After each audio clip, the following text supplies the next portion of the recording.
አቶ ደረጀና ማርቲ ተለያዩ። ማርቲም የለበሰችውን ቀለበት አውጥታ ወረወረችለት።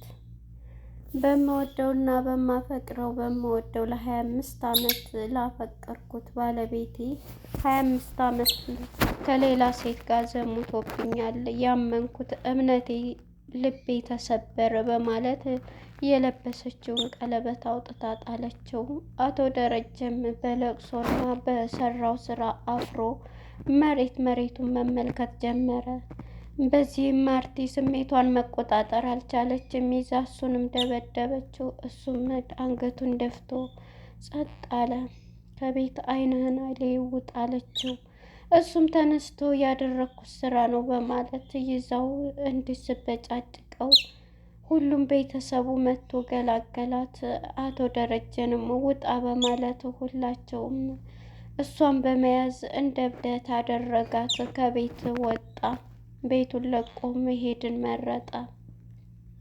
በዚህም ማርቲም ኡር እያለች ውጡልኝ ከቤት ብቻዬን መሆን እፈልጋለሁ በማለት በጣም አለቀሰች። በዚህም የተነሳ ሁሉም ቤተሰቡ ሁሉ ልቡ ተሰበረ። ፍቅር የሆነው ቤተሰብ አሁን ላይ በለቅሶና በጭንቀት ይገኛል። ይሄ ይሆናል ያለ ማንም የጠበቅ አልነበረም። ሁሉም ግን አሁን ላይ በጣም በንዴት ላይ ይገኛል። ሁሉም ጥፋተኛው ማን ነው እስከሚል ሰላምንም ሂዳ ዳጣ አፋጠጠቻት። እንኳንም ደስ አለሽ፣ ያ ፍቅር የሆነ ቤተሰብ ተበተነ፣ ተለያዩልኝ ስትላት እኔ እነሱ እንዲለያዩ እኮ ብዬ አይደለም ለ20 ዓመት የጠበቅኩሽ ልጄ፣ አንቺም ቀረሽ። በዚህ የተነሳ በልክ ነው ከሱ የወለድኩት፣ እንዴተኛ አብሬው ተኛሁ በማለት አሁንም ተፋጣ ትናገራለች።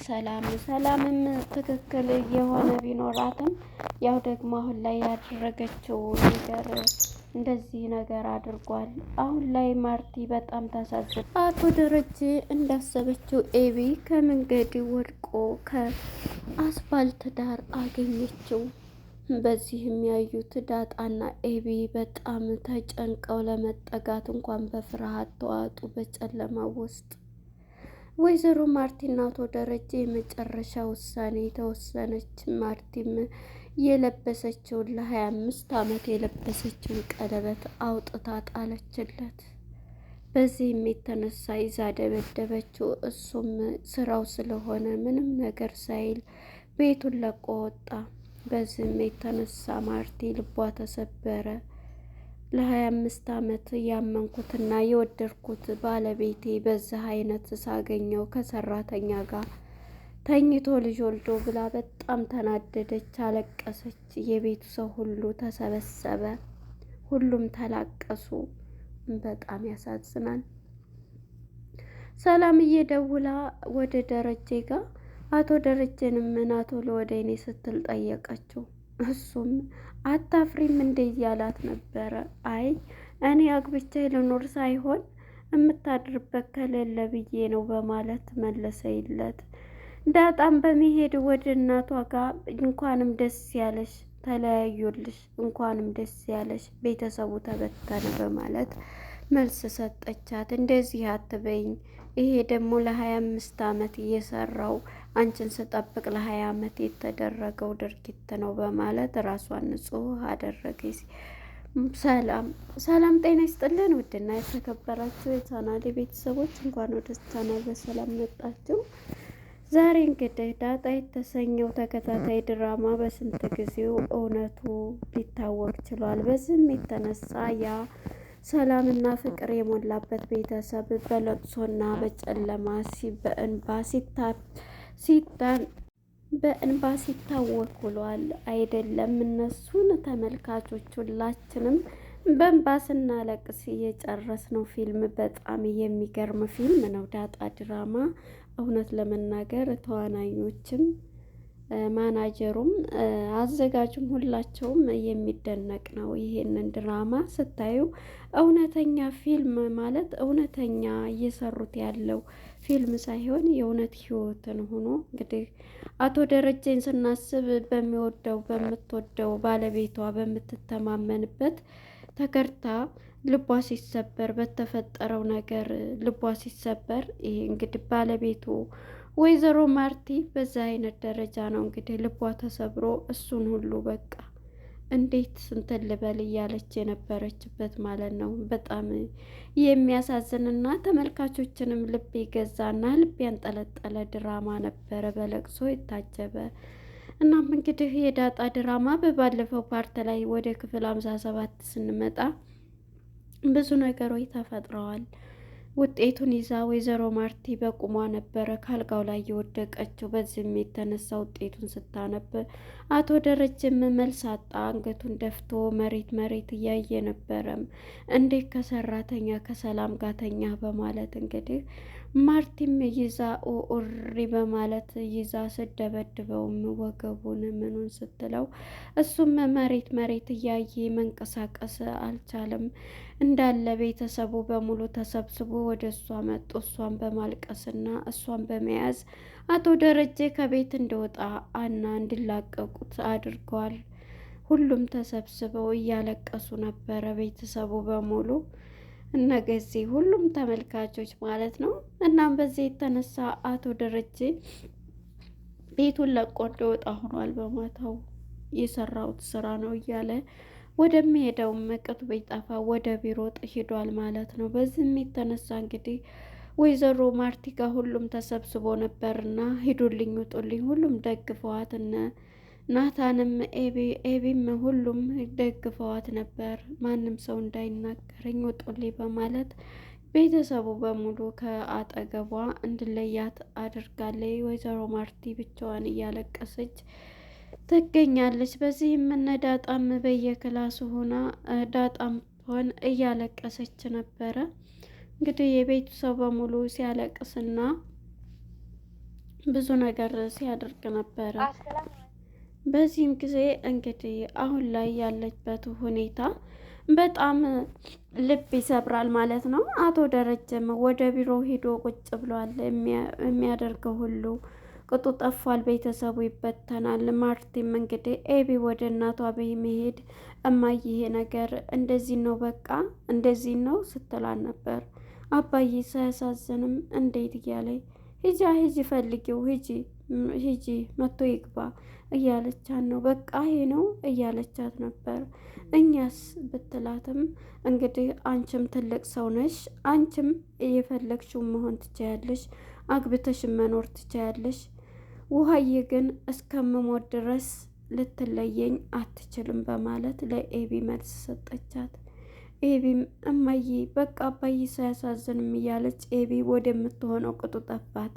አባቷም ያደረገው ድርጊት ስታስብ እናቷ ላይ የተደረገው ከአንድም ሁለቴ በጣም እየተጎዳች ነው ያለችው ማለት ነው። ይሄንን ስታስብ ኤቢ ማለት ነው። እናም በዚህ የተነሳ ወደምትሄድበት እኔም በምንም ቢሆን ከእናቴ ጎን ነው የምሆነው፣ አባዬ ጎን አልሆንም ያለችው ኤቢ አሁን ላይ ግን አባቷ በሚሄዱ ፍለጋን መርጣለች።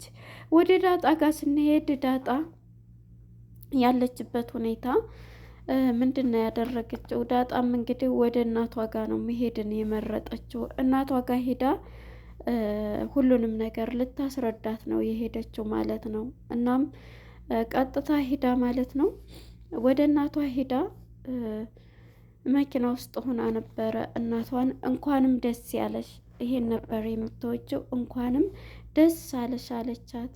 ምንድን ነው የምትይው ብትላትም ይሄው እንኳንም ደስ ያለሽ ይሄ ነበረ። ሁለቱም ተለያዩልሽ፣ ቤተሰቡ ተለያየ። እማዬም ቀለበቱን አውልቃ ጣለችው፣ አባዬም ሞቶ ሄደ በማለት ለሰላም ትነግራታለች። እናትሽ እኮ ነኝ እንደዚህ አትናገርኝ እያለች ሰላምም ቆጣ እያለች ነው እንግዲህ ደግሞ እንደዚህ ያለሽ እንደ እያለች እንግዲህ ኤቢም ማነች ዳጣም ይሄ ብትላት ናታንስ ለምንድን ነው እዚህ የማይገባው ደግሞ እኔ አብልቼ ሰርቼ እንጀራ ጋግሬ አብልቼ ብዙ ነገር እንትን ብዬለት አሁን ደስ ያኮርፈኛል እያለች ነበረ። በመጨረሻ እንግዲህ ዘግታባት ሄዳለች። እናትሽ ነኝ እንደዚህ አትናገሪ፣ እኔ ተለያዩ ብያለሁ እንዴ እያለች ማርቴ ማነች ሰላምም ትታት ትወጣለች ማለት ነው፣ ዳጣን ማለት ነው። ዳጣን በንዴት ትገኛለች እንግዲህ ውሃም እሪ እያለች ነው እና ውሃን ይዛት ወጥታለች ለዛ ማለት ነው ኬክ ልግዛልሽ በማለት በማባበል ይዛት ሄዳለች፣ ወደ ኬክ ቤት ማለት ነው ይዛት ሄዳለች ሁለቱንም። በመጨረሻ እንግዲህ ኤቢ ምንድን ነው ያሰበው እናቷ ጋር በመሄድ እናቷ ኦር እያለች እያለቀሰኝ ነው እና መሬት ለመሬት እየተንከባለለች ኤቢ እንግዲህ እናቷን በመያዝ እማዬ ብላ አቅፋት አብራት ስታለቅስ ነበር። የምትሆነው ቁጡ ጠፋት። በጣም ነው ኤቢ ያሳዘነች። በእርግጥ ሁሉም ነው ያሳዘኑኝ ማለት ነው፣ የቤተሰቡ ሙሉ። የአንድ ሰው መበተን እንግዲህ እምነት ማጣት በጣም ከባድ ነው። እናም በዚህ የተነሳ ኤቢም እናቷን ልታናግራት ተመልሳ ብትሄድም በፍጹም ልታናግራት ፈቃደኛ አይደለችም። እና በቃ እንደዚህ ይሆን እያለኝ ነበር እና አባቷን ፍለጋ ነው የወጣቸው። አባዬ ስትል ኤቢም ዳጣም እያለቀሰኝ ነው ከእናቷ ተመልሳ መታለኝ እና እኔ እንጃ በቃ ወጥቶ ሲሄድ አንድ ሰው መከተል ነበረበት እያለኝ ጠጥቶስ አንድ ነገር ቢሆን መንገድ ላይ ይህ ደግሞ ይህን ከሆነ ጸጸቱን አንችልም ሁላችንም እያለች ኤቢ በጣም በፍለጋ በጨለማ የት ነው ታዲያ የምትሄዱት እያለ ናታንም እሄዳለሁ አባቴን ፍለጋ ብላ ልትሄድ ስትል አንቺ እኮ ግን ከእናቴ ጎን ነው የምሆነው ብለሽ ነበር። አሁንም ከእሷ ጎን ነኝ፣ ግን ደግሞ አንድ ነገር ቢሆን አባቴም ጸጸት አልችልም በማለት እንግዲህ ኤቢ ደግሞም እኮ እኔ ወደ ማደች ሰላም ጋር ሂጄ ነበረ። ምክንያቱም ይኸው ሰላምም ጋር ሂጄ እሷን ደግሞ እኔ አለቃትም ስትል እንግዲህ እናቷ ናትና ዳጣም ትደነግጣለች ማለት ስትላት እሷን ገና ሂደን አብረን እናንቃታለን፣ አባታችን እንደዚህ ያደርጋለች፣ ቤተሰቡን በትናለች፣ እተኛበት ደፍራለች፣ ሰክሮ ደፍረዋለች፣ በዚህ እከሳታለሁ፣ ሂደን ነገ ጧት እናንቃታለን ስትል ዳጣ እንግዲህ ትደነግጣለች ማለት ነው። ምክንያቱም እናቷ ናት ምንም ቢሆን ማለት ነው። እና በዚህ አሁን በይተነሽ ብላ ፍለጋ እየሄደች ነው ያለችው።